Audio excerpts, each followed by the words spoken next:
Hi friends, welcome to Testing Tutorials Point. This is Lokesh and today we are going to discussing about our next topic is scenario outline example, okay, with the using for data driven testing.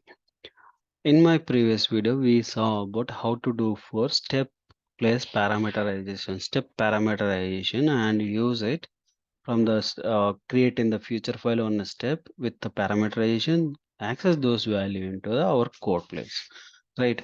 Now we are going to seeing for another case, that is a scenario outline. Okay, I'm copying in this particular. Before copying I can do it one thing, it's like a scenario outline.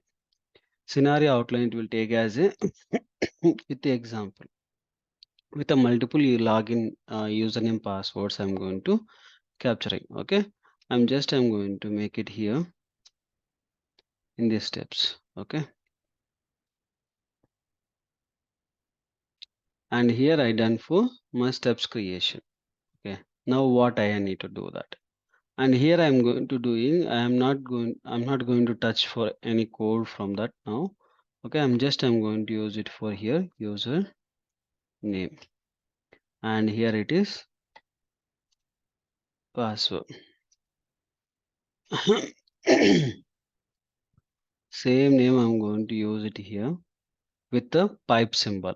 Okay, with the pipe symbol, give the one space and give the username, which is the name we are going to use it. If you want how many parameters you want, that many parameters we can able to use it. Okay, and here you can again use the less than and greater than, and less than greater than you can able to use it here starting and ending.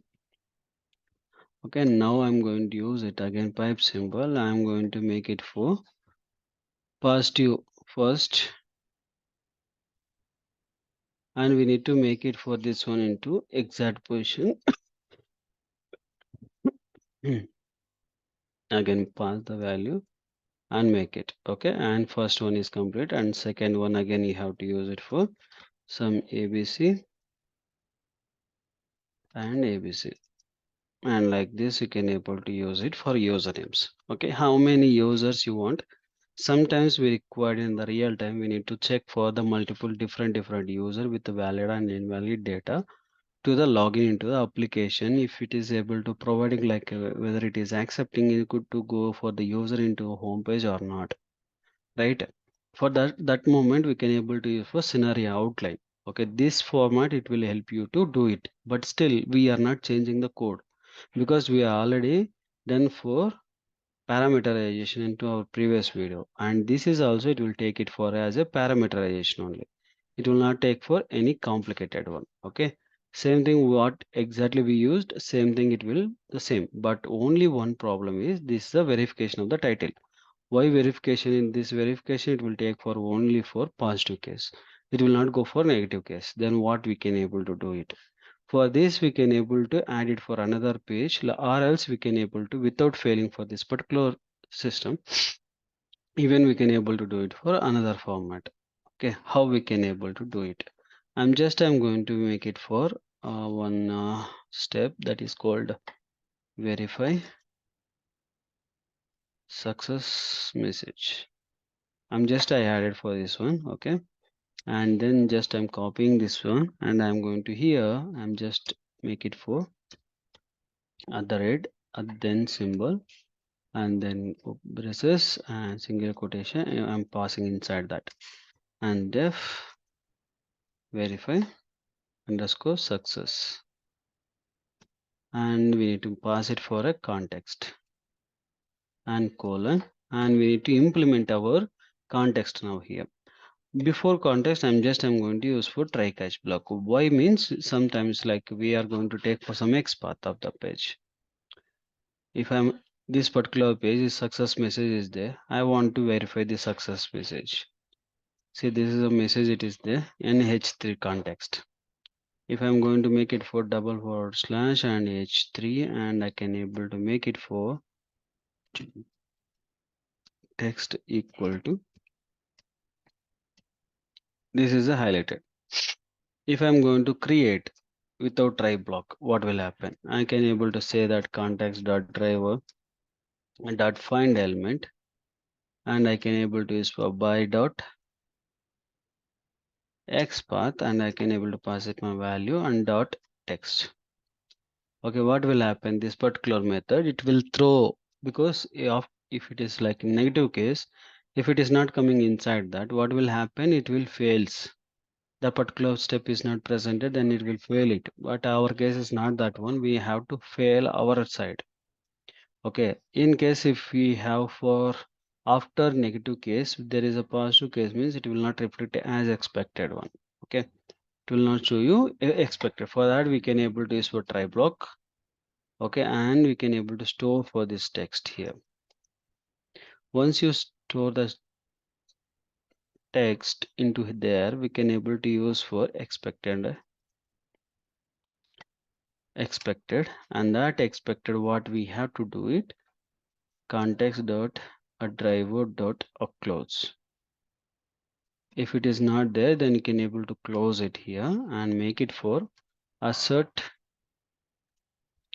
fail, and comma message that test case failed. Okay, this is the one I'm going to make it for.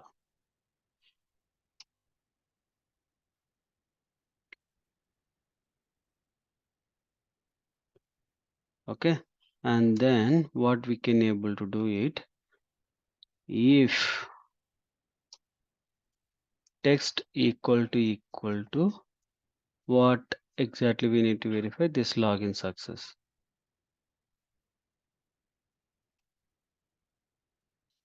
Just I'm copying that login success and I'm making for colon here, and again you can able to use it here, context dot a driver dot a close, and then we can able to use for assert true, and then you can able to use it for test case paths. You can see now here, if it is not execute, like if that particular uh, element is not visible, then it will go for exception location. In the exception, it will close the driver, then it will do it for test case fail. Okay, then if it is exit, then it will go for if condition, and it will verify the success message and close the driver, and it will make it for assert true pass. Okay, now we can able to see here now. Now, how many scenarios? One here and two here. Total three scenarios. Okay, three steps it will flow off.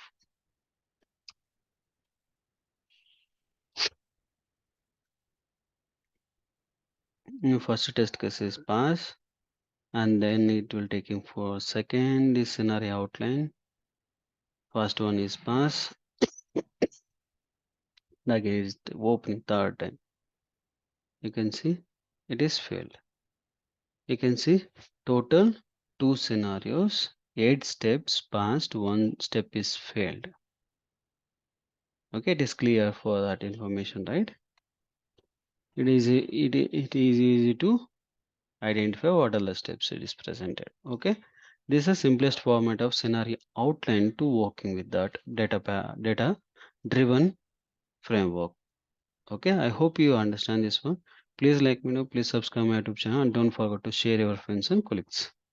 Thank you.